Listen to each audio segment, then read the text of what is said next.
Hello, my name is George, and welcome to the Cat Golf Podcast. Hello, it's me.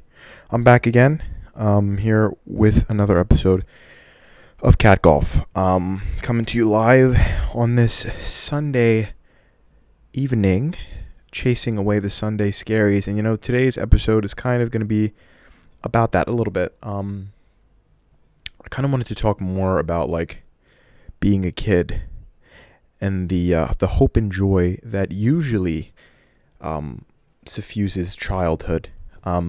So when I was a kid, I distinctly remember having the Sunday Scaries, and that's obviously way before I even knew what the hell that was or what the hell that even meant.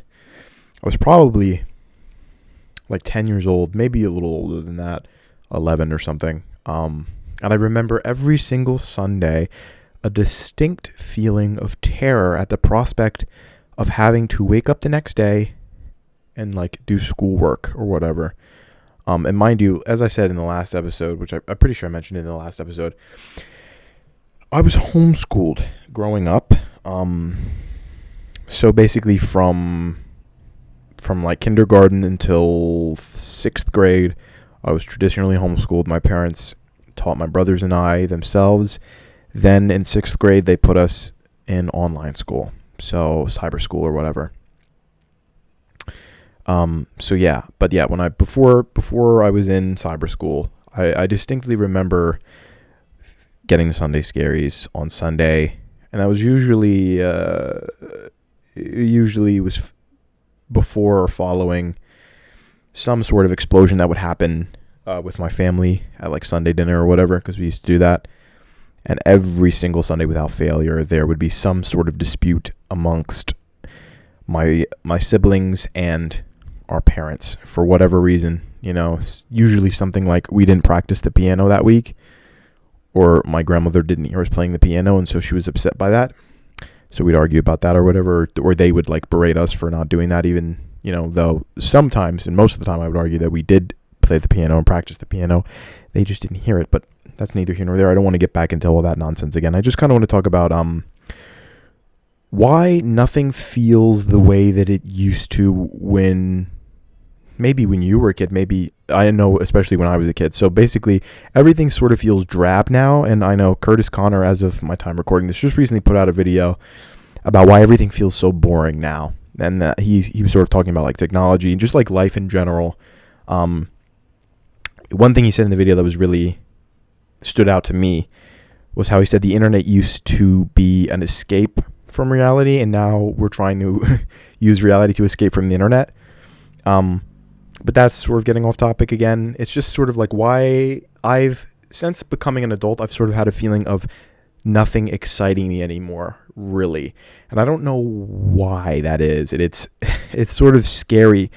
I don't want to say that I necessarily feel numb to the world, but I kind of feel numb to the world, and that may be a red flag for some of you out there. But I'm just being honest. I do feel numb. I find myself not being excited by a lot of things anymore. So the Switch 2 is an example, and I talked about it in the first episode. Announcement. I was super excited, when they showed it initially. I was super excited about it. I would maybe not even super excited. I was generally excited about it. I did watch the directs, all the directs that they had for the Switch 2. So yeah, I guess I would say I was excited for it, but the excitement faded so quickly, and it's partially due to the price stuff, and partially just due to everything else. My excitement these days, if I do get excited about something, it usually doesn't last very long. So I'll be excited initially, and then it dwindles completely. I remember, and this is a good example, I guess, for this instance, when I was 17, and that was 2017, when Breath of the Wild came out, and March 3rd, I'm pretty sure 2017 is when the Switch itself, the OG Switch, launched. And I was on social media, on YouTube, watching obviously the Nintendo Treehouse live events, and every YouTube gamer person getting their Switch and playing Breath of the Wild, and I was so jealous. And I remember listening to the Breath of the Wild theme song pretty much. It was my alarm clock sound pretty much every single day until my birthday, which is in June. That year, and that's when my grandma bought me Breath of the Wild for the Wii U, mind you. I didn't even get a Switch back at the year that it first came out. I saved up a couple of years and got it in 2019, my OG Switch in 2019, and bought Breath of the Wild again for that, but that's neither here nor there, and I say that a lot, but that is neither here nor there. But I remember just being so fucking excited for Breath of the Wild. It was a sustained hype that lasted from March of that year until my birthday in June. And I just don't feel that way about anything anymore. Like Metroid Prime 4, good example. Super excited when they announced that at E3 in I'm pretty sure it was in 2017 as well that they announced that. So hyped. The hype sustained basically through all the delays and all that. And now in the year of our Lord and Savior 2025, my hype is pretty much dead. And that's not to say that it looks bad, because it doesn't look bad. Though Samus's suit looks strange to me. I don't know why they added all those like lines on the body of her suit. It looks kind of weird. Like I wish they would have just used the Prime 3 suit again, because that suit looks fucking amazing. Don't at me. It does look really good. I think probably objectively the best looking suit in the Prime series is from the second game, which I think is reused in the third game, maybe. But I just remember Corruption's suit looking really, really good and sharp. And I wish they would have used that exact design for the Prime 4 suit. That's whatever. I understand that. But yeah, my Hyper Prime 4, I still generally feel a sense of excitement for the game because it's been so long since they announced it, and I'm a huge Metroid fan, and I'm looking forward to playing that game, even though they still haven't announced a release date for some reason, which is very strange to me and annoying. But yeah, my excitement is still there vaguely, but I don't feel an overwhelming urge.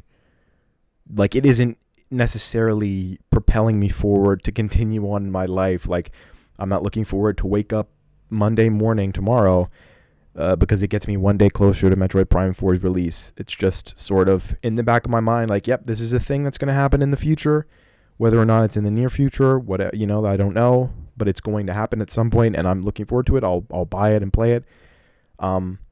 Interestingly enough, when Tears of the Kingdom came out in 2023, I was pretty excited to play that game, but it was a similar instance where the hype, I don't know, it just kind of died down. And I know I'm using a lot of gaming references to describe this now, and that's because that's pretty much all I can think of off the top of my head.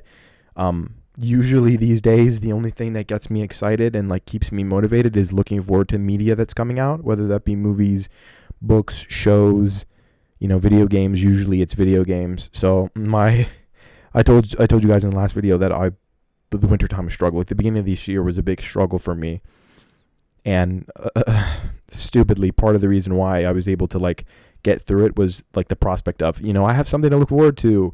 The Switch 2 is coming out this year, supposedly, and that's when I get into these really negative headspaces. That's sort of what I do. I look to the near and far future as to what I can expect that will bring me some semblance of joy or happiness, and I cling to that to keep me going. So when I was extremely, extremely depressed in January and throughout the beginning of this year, I was looking to the future. I was looking toward June or whenever, because I didn't know at the time when the Switch 2 was going to be coming out. I don't think they had announced that it was coming out in June at that point, but I was like, sometime this year, supposedly. At the very least, Metroid Prime 4 is coming out, because I do remember I'm pretty sure they said 2025. I could be getting the timeline completely skewered, but vague sense of looking forward to the Switch 2 coming out. Vague sense of there will be things in the future that bring me happiness. I just have to get through this hard time to get to that point. But yeah, the joy and innocence of childhood wonderment and joy is basically all gone, and I don't know whether that's because the world has beat it out of me, and I'm working my 9-to-5 job now, and I'm an adult, and I can't hide behind the innocence of my youth. I'm going to be, like I said in the last episode, and I keep saying this a lot too, I'm going to be 25 this year. So it's like my family, all my brothers, my siblings call me Unc now. They say I've achieved Unc status. A lot of my other friends are saying that too, who are younger than me, are saying Unc, so it's like I can't hide behind my youth anymore. I can't pretend to be a naive teenager anymore, even though I've not been a teenager for years now. And that sucks. It's scary to get older. I feel like the goalposts of and milestones of things that we're supposed to have done at this age are completely different than what they were when our parents were this age. Like when my parents were 25, things were very, very different. It's like you were thinking about starting a family, you were thinking about buying a house. At now that I'm 25, I can't even fucking dream of buying a house right now. At least not with my salary. I feel like I need to work like 3 jobs in order to even begin to save up to buy a house. And it's scary. It's really, really scary because our generation, and this is going to sound like such a fucking Gen Z take, but our generation just doesn't know what to do anymore. We're so confused. We're isolated. We're very lonely. We're lonelier than any other generation has been before us, I'm pretty sure. Again, I have no one to fact check me, so I could just fucking make up shit and get away with it. I'm sure if anyone watches this, there'll be people in the comments who can fact check me on this, but it doesn't really make a difference. I'm just kind of yapping, like I said. Yeah, we have no idea what to do. Like, I'm working one job. I should be able to basically be able to afford and live with this one job, but it feels very, very hard to. And to be fair, it is the job that I started right out of college, so it's not the highest paying job, and I am staying here because for reasons that I don't necessarily have to disclose in this video. But yeah, I feel lost. I don't want to say completely lost, but I feel lost. I feel isolated, and it stings that the sense of joy that once existed in my life and in my childhood is all but completely gone, sort of sucked away. And I think that's what society wants to do to us as in general. It's just sort of bleed away any originality and sort of beat you down till you conform. And this is all very bleak, and this is horrible. What an awful way to chase away the Sunday Scaries, quote unquote, to rant about how the world and how society is beating us down slowly and taking away our originality. But I feel like that's what happens. You don't think about it. I try not to think about it, and it's like I can't not think about, what am I doing with my life? What the hell am I doing? Where is my future taking me? What am I going to do with my life? What even does my future look like? I don't know. I have no clue. People always say, like, when the question, where do you see yourself in the next 5 years, is posed to me, and it's not posed very often, but just even thinking about getting that question, like, sends me into an existential crisis, because I'm like, I have no fucking idea. I don't even know what this next week is going to look like for me. I don't know if I'm going to be able to get up and go to the gym in the morning. I don't know if I'm going to have the motivation to even do that. I don't, let alone the next 5 years. I have no idea. Like, I feel like, because all I have is the most recent memories that I have are obviously from the last 5 years, I'd say. And even based on that, like, so much has changed from like 2020 until now. And that was a 5-year span. And I can't even believe that it's been 5 years, but it feels like it's been so much fucking longer than that. Like, 2030, I'm going to be 30 years old. I have no idea what my life is going to look like then. I wrote a book. I wrote a novel. Hopefully that'll be out by then. Hopefully it'll be out much sooner than then. But if it does anything for me, hopefully it'll be a positive change if the book is released by then, which it definitely should be, mind you. That's the only vague sense of the future that I can conceive of at this point, is I will have at least one novel published at that point. And that's the novel sort of delves into this topic of, when you're not a teenager anymore, you're in this weird in-between of being an adult, but not necessarily feeling like an adult mentally, just because of how you've been conditioned by society and how the older generations perceive you. Like, I feel like my parents' generation and the generation before my parents, I guess, still see me and my generation as like, we're almost like infants. Like, we're forever teenagers in our parents' eyes for some reason. I don't know. Like, you're a man, but you're not quite a man yet, because you've not yet hit these milestones in your life that you should have, that we hit when we were your age. But you're also living on your own. You're paying rent. You're paying whatever. And I don't know, dude. I literally don't know what I'm saying. This is a rant. This is a yap. This is whatever. But yeah, and I'm not saying it's impossible necessarily to discover that childhood joy again. It is possible, maybe. Like I said, I get glimpses of it. On the rare occasions that I try new things with my friends, with good people, I suppose.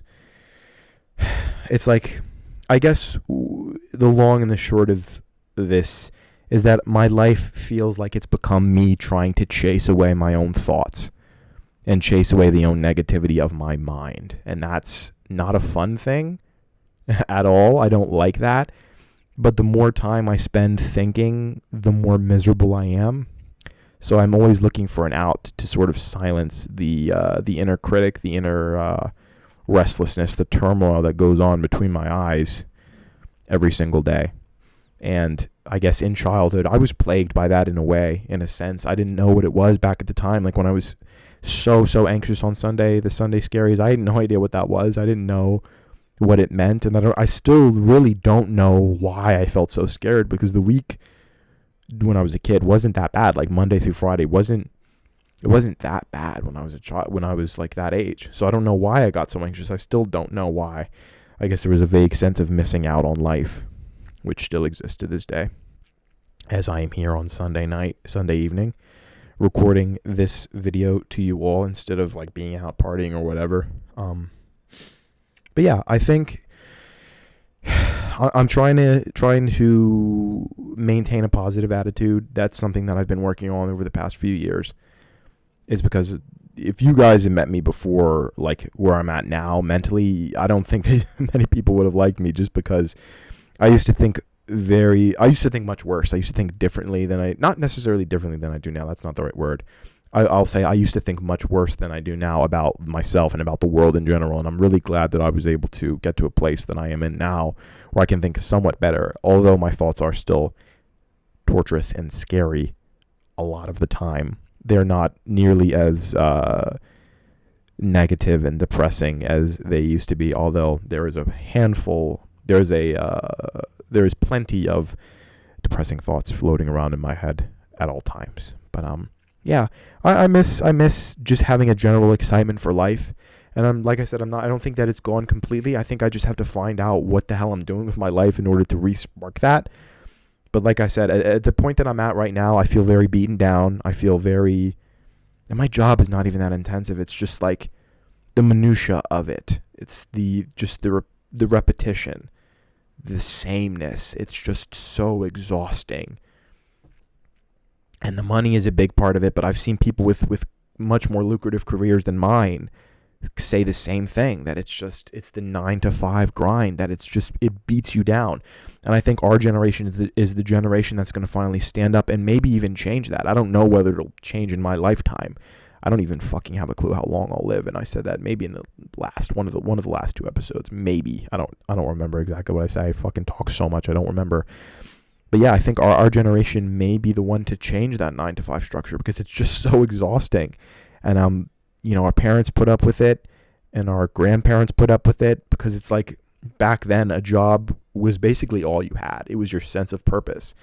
And now with social media, and like the new forms of communication that we have today, there's so much more to daily life than just 9-to-5, go home, spend time with your wife and children, whatever.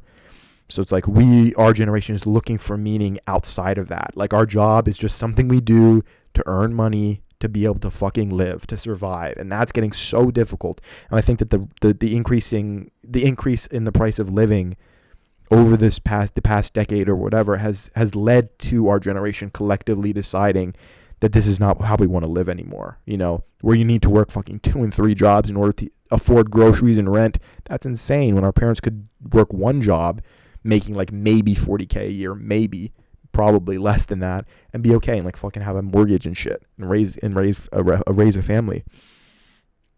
So yeah, I want to find more meaning in my life. I want to, outside of like my fucking job and stuff. And it's difficult when you're anxious, when you're a nervous person, such as myself. It's very, very difficult to do that, but I'm trying.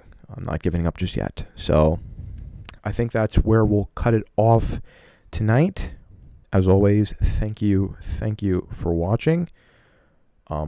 Sorry about the background situation. The sun was directly behind me, shining in through the window and making it so the exposure looked like shit. So basically you couldn't even see me. I was just a black blob. But I think this looks a little better. Hopefully it's not too dark, because that's a whole other problem.